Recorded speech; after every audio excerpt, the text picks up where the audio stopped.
AI की दुनिया में ना एक बहुत बड़ी रेस चल रही है। और इस रेस में भारत सिर्फ दौड़ नहीं रहा है, बल्कि गेम बदलने की तैयारी कर रहा है। ये सिर्फ टेक्नोलॉजी की कहानी नहीं है, ये है आत्मनिर्भरता की एक बिल्कुल नई कहानी। आइए देखते हैं कैसे। हम सब हर रोज एआई का इस्तेमाल करते हैं, है ना? कभी फोन पर रास्ता देखने के लिए, तो कभी ऑनलाइन कुछ खरीदने के लिए। पर क्या हमने कभी ये सोचा है कि इस स्मार्ट टेक्नोलॉजी के पीछे जो असली शक्ति है, जो इसका इंजन है, वो आता कहां से है? इसका जवाब सच कहूं तो थोड़ा चौंकाने वाला है। एआई की इस पूरी दुनिया का रिमोट कंट्रोल आज सिर्फ दो देशों के हाथ में है, अमेरिका और चीन।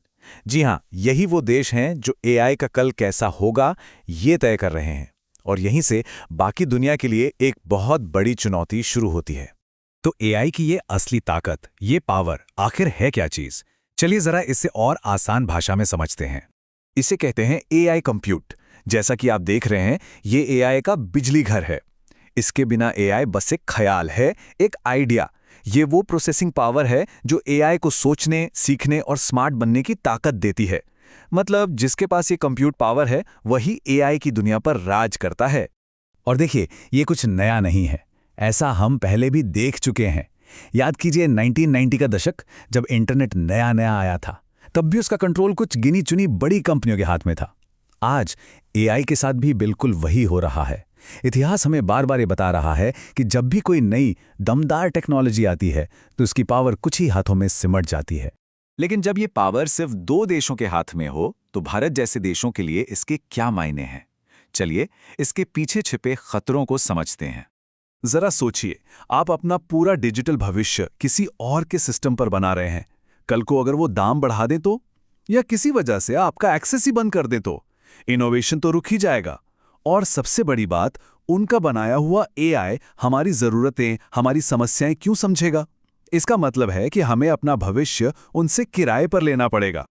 और ये आंकड़ा देखिए, ये सच में हैरान कर देने वाला है। दुनिया के 90% टॉप एआई साइंटिस्ट ना तो अमेरिका से हैं और ना ही चीन से। मतलब दिमाग तो पूरी दुनिया का लग रहा है, जिसमें भारत का बहुत बड़ा योगदान है, लेकिन कंट्रोल सिर्फ दो देशों के पास है। ये कितना बड़ा डिसंतुलन है, सोचिए जरा। तो इस बहुत बड़ी चुनौती का भारत क्या जवाब दे रहा है? यहीं से कहानी असल में दिलचस्प होती है। भारत न तो अमेरिकी मॉडल की कॉपी कर रहा है और न ही चीनी मॉडल की। भारत अपना तीसरा, एक बिल्कुल अनोखा रास्ता बना रहा है। ये लाइन भारत की पूरी कहानी कह देती है। यूपीआई को ही देख लीजिए ना। हमने शुरू जरूर देर से किया है, लेकिन आज पूरी दुनिया को डिजिटल पेमेंट का रास्ता दिखा रहे हैं।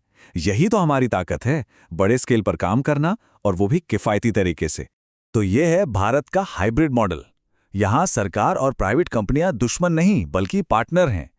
प्राइवेट कंपनियां एआई का बड़ा बड़ा इंफ्रास्ट्रक्चर बनाती हैं, और सरकार ये पक्का करती है कि इस ताकत का फायदा देश के छोटे से छोटे इनोवेटर तक पहुंचे, वो भी सस्ते में।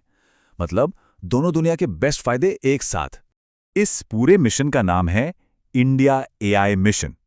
और यहां सरकार का रोल सिर्फ नियम बनाने वाले रेफरी का नहीं है, बल्कि सरकार एक ऐसा बाजार बना रही है जहां एआई बनाने वाले और एआई इस्तेमाल करने वाले आसानी से मिल सकें। मकसद है इनोवेशन को पंख देना।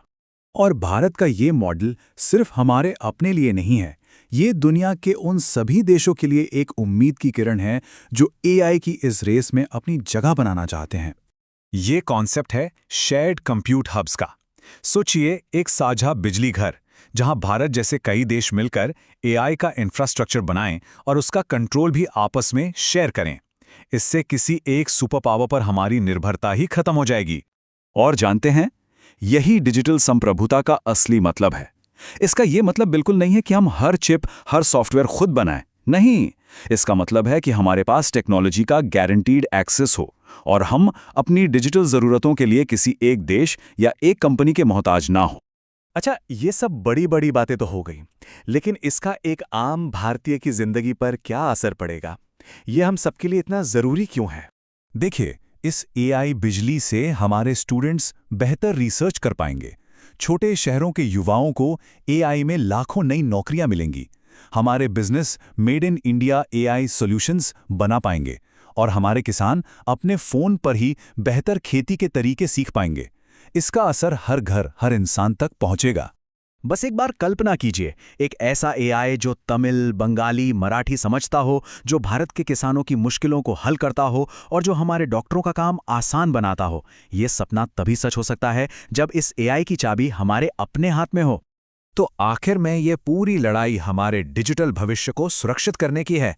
एक ऐसा भविष्य जिसकी स्क्रिप्ट कोई और नहीं बल्कि हम खुद लिखेंगे।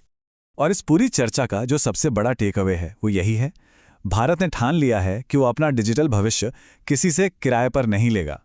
हम अपनी किस्मत खुद बनाना चाहते हैं और इंडिया एआई मिशन उसी दिशा में एक बहुत बड़ा और साहसी कदम है।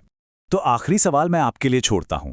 जैसे यूपीआई ने दुनिया को डिजिटल पेमेंट का नया तरीका सिखाया, क्या भारत का एआई मॉडल दुनिया को टेक्नोलॉजी के बेहतर भविष्य का रास्ता दिखा सकता है? इस पर सोचिएगा जरूर।